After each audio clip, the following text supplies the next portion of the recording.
नमस्कार दोस्तों। Biogas slurry जिसे गोबर गैस भी कहते हैं, उसमें से जो स्लरी निकलती है उसका कमाल है ये गेहूं की फसल। मेरे साथ है किसान कुलदीप सिंह। गेहूं में जहां आम किसान कई कई कट्टे यूरिया के डालता है, डीएपी भी डालता है, ग्रोथ प्रमोटर भी डालता है और उसके साथ ही शुरुआत में वीडीसाइड डालता है और भी कई दवाइयां डालनी पड़ती है, लेकिन इस गेहूं की फसल में कुलदीप सिंह का कहना है कि किसी भी तरह का केमिकल या रासायनिक खाद नहीं डाला है, डाली है तो केवल बायोगैस की स्लरी। और इसी स्लरी से इनकी ये जो फसल आप देख रहे हैं बाकी किसानों की तुलना में कहीं ज्यादा अच्छी बता रहे हैं कुलदीप सिंह। और भी डिटेल में जानकारी लेंगे। ये वीडियो इसलिए दिखा रहे हैं ताकि किसानों का खर्चा घटे और फसल की गुणवत्ता बढ़े। लगातार यूरिया डीएपी डालने से जमीन की उपजाऊ ताकत भी कम होती जा रही है, क्योंकि माइक्रो ऑर्गेनिज्म कम हो रहे हैं और जमीन का कार्बन कम हो रहा है। ऐसे में कुलदीप सिंह का जो मॉडल है वो न केवल जमीन की गुणवत्ता बढ़ाता है, फसल की पैदावार बढ़ाता है, साथ में किसानों का खर्चा भी कम हो सकता है। इनको भी पहले यकीन नहीं था कि बायोगैस की स्लरी इतनी कमाल की चीज है, पर अब यकीन कैसे हुआ जानते हैं इनसे। टेक्निकल फार्मिंग चैनल को सब्सक्राइब करें और बेल आइकन भी दबाएं ताकि आगे आने वाले वीडियो की नोटिफिकेशन आपको मिलती रहे। कुलदीप जी नमस्कार। नमस्कार कुलदीप जी। आपने बताया था कि पहले तो आप भी ये मानते थे कि बायोगैस गोबर गैस की स्लरी कोई काम की ज्यादा नहीं है, हाँ जी। लेकिन जब एक किसान ने आपको बताया हाँ। तो आपने डाला और फिर ये कमाल हो गया। कैसे डाला और क्या कमाल हुआ बताइएगा। मैं पिछली 4-5 साल से मैं ऑर्गेनिक मेरी खेती कर रहा हूँ और सूखा गोबर से मैं गाय के से पूरी ये खेती कर रहा हूँ बिल्कुल यूँ की यूँ। तो उसका भी रिजल्ट तो है, लेकिन जो मैंने सैलरी से गाय के से यूँ इसमें आज गेहूँ के अंदर जो रिजल्ट देखा है, तो पिछली 4 साल से ये रिजल्ट जो आज है वो रिजल्ट नहीं था।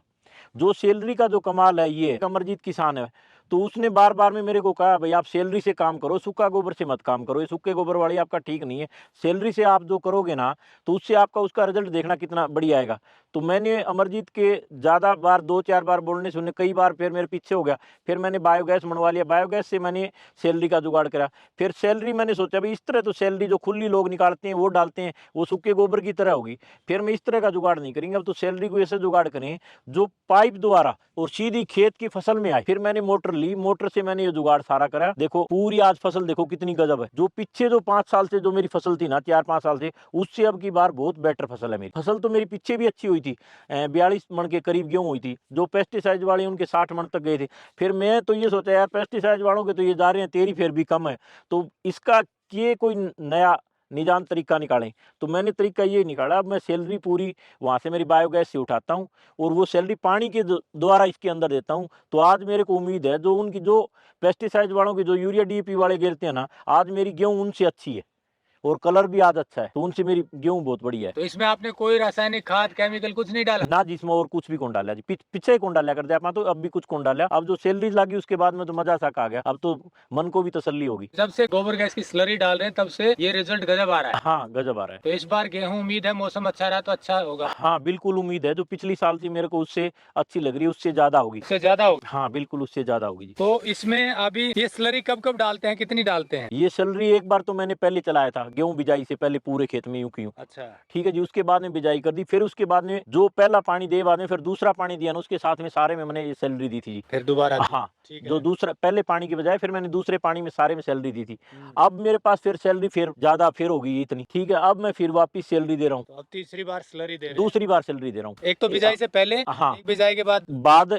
दे दी और अब ये तीसरी बार हाँ होगी ना टोटल? हाँ टोटल फसल में 2 बार दी असल में फसल में 2 बार दिए, फसल में 1 बार पहले खाली में। और इसके बाद भी देंगे या काम चल? अभी ये चल रहा है, अभी तो और देने की जरूरत नहीं है जी। यानी कि 2 बार स्लरी डालने से ही आपकी फसल जो न्यूट्रिएंट्स की पूर्ति हो रही पूर्ति है, हो ऐसा रही है। लगता है हाँ आपको? बिल्कुल बिल्कुल, और जमीन भी बिल्कुल टाइट नहीं हो रही है। पहले जो पानी देते थे 1 महीने में 25 दिन में, तो मैं तो इसमें अब 45 दिन से पानी दिया है जी, और पानी भी अब इसमें मैं तीसरा ही पानी दूंगा इस गेहूं में। अच्छा, मतलब पानी की भी कम लागत हो गई है। हाँ पानी की भी कम लागत हो गई है, क्यों एक बीच में बारिश से जोटा मार गया मालिक जी। अच्छा। ठीक है जी, और अब यो इसमें तीसरा पानी दे रहे हैं जी। तीसरा पानी दे रहे हैं, उसके हाँ साथ स्लरी चला हाँ रहे उसके हैं। साथ सैलरी चला रहे हैं। और इसका कलर भी जैसे आप बता रहे बड़ा डार्क कलर है। हाँ बिल्कुल बिल्कुल डार्क है जी। यानी कि जो रासायनिक खाद वाला गेहूं है उसकी तुलना में कलर भी अच्छा है। हाँ बहुत बढ़िया कलर है, मैं आपको रासायनिक भी दिखा दूंगा उधर लोगों की, उनमें देख लेना, एक ये देख लेना, तो उनका कलर बल्कि फिक्का है, इसका उनसे बहुत बढ़िया डार्क कलर है। तो दोस्तों जैसा कुलदीप सिंह जी बता रहे हैं कि इन्होंने बायोगैस की लिक्विड स्लरी इसमें चलाई है। बायोगैस की स्लरी बड़ी जबरदस्त खाद है, ये मेरा नहीं कहना, ये साइंटिस्ट का कहना है। पूसा के साइंटिस्ट हैं डॉक्टर जेपीएस डबार, वो बायोगैस के एक्सपर्ट हैं, उनके हमने कुछ वीडियो दिखाए थे। वो अक्सर किसानों से कहते हैं कि सबसे अच्छी खाद कोई यदि ऑर्गेनिक खेती के लिए है तो वो बायोगैस की स्लरी है, या कोई भी खेती कर रहा हो उसमें नेचुरल जो खाद है वो बायोगैस की स्लरी है। पर विडंबना देखिए कि किसान बायोगैस लगवाते ही नहीं है।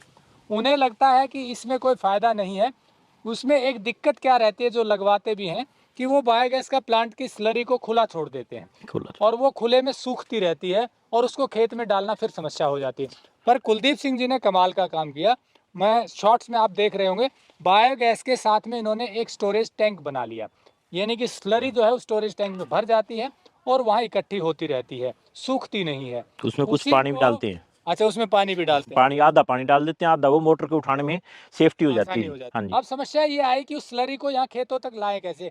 इनका ये देखिए करीब 1 एकड़ की दूरी पर इनका ये बायोगैस का प्लांट है, खेत में ही बनाया हुआ है। यहीं ये गाय रखते हैं, उन्हीं गाय का गोबर बायोगैस में डालते हैं। उस बायोगैस से दो फायदे हो गए इन्हें, एक तो गैस मिल जाती है जो यहाँ इनके लिए काम करती है। हाँ आपने जी। बताया चाट वगैरह उसी पर हाँ, रखते उसी हैं। से पूरा रनते हैं, 40 गाय और चाट उसी पर रनता है। 40 गाय हैं इनके पास। हाँ जी। बाद में जो स्लरी जो बनी उसको पानी और मिला करके मोटर का ऐसा जुगाड़ किया कि वो मोटर जो है पानी स्लरी को उठाती है और उसमें पानी का मिलान करके, यानी कि दूसरी तरफ से पानी आता है, दोनों को ज्वाइंट कर दिया और फिर खेत में दे देते हैं। तो जो खुला पानी देते हैं उनके लिए तो बहुत ही आसान तरीका है बायोगैस की स्लरी को खेतों तक पहुंचाना। अभी तक ये दिक्कत रहती थी किसानों को कि स्लरी को दें कैसे, तो उसका भी मॉडल इन्होंने बता दिया आपको। हाँ जी। और रिजल्ट की अगर बात करें, ये आपके आगे है जी रिजल्ट। ये रिजल्ट आगे है। हाँ जी। गेहूं की फसल में ज्यादा नाइट्रोजन की जरूरत पड़ती है, इसीलिए ज्यादा यूरिया डलता है। पर यूरिया न डाल के इन्होंने जो स्लरी डाली उसने नाइट्रोजन की भी पूर्ति कर दी और बाकी न्यूट्रिएंट्स की भी पूर्ति कर दी है। अक्सर साइंटिस्ट भी कहते हैं कि गेहूं ऐसी क्रॉप है जिसमें ऑर्गेनिक खेती में प्रोडक्शन कम रहती है क्योंकि हाई नाइट्रोजन चाहिए, तो इसलिए पूर्ति करना बड़ा कठिन हो जाता है।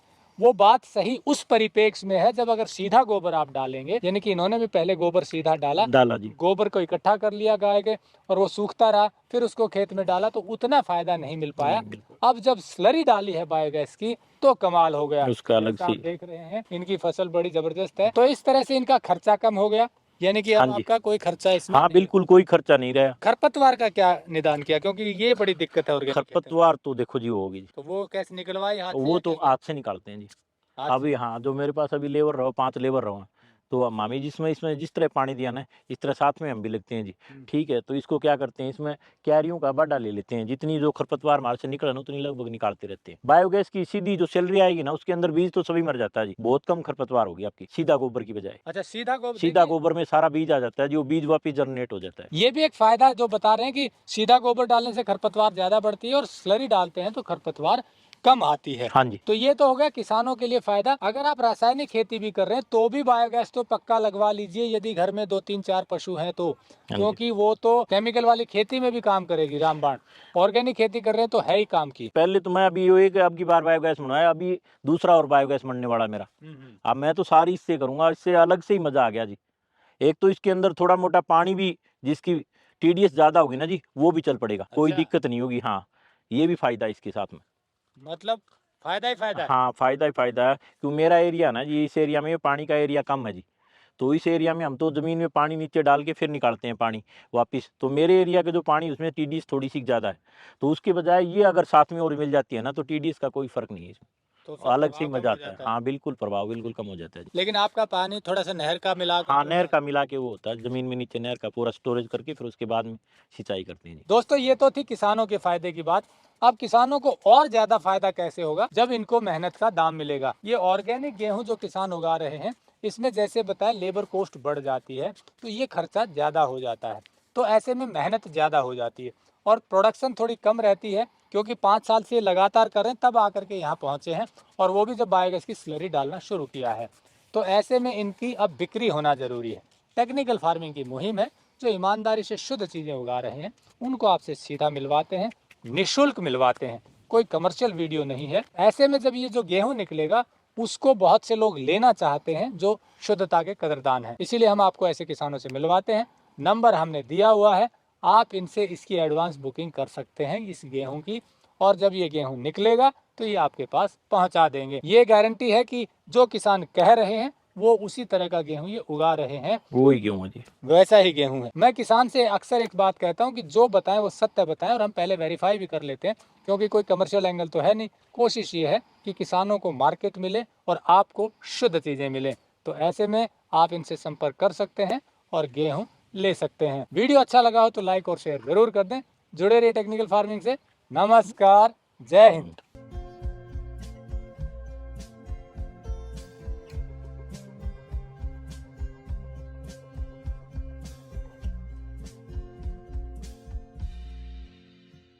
अगर आपको यह वीडियो पसंद आया है तो ज्यादा से ज्यादा लाइक और शेयर जरूर करें। साथ ही चैनल को सब्सक्राइब करना ना भूलें।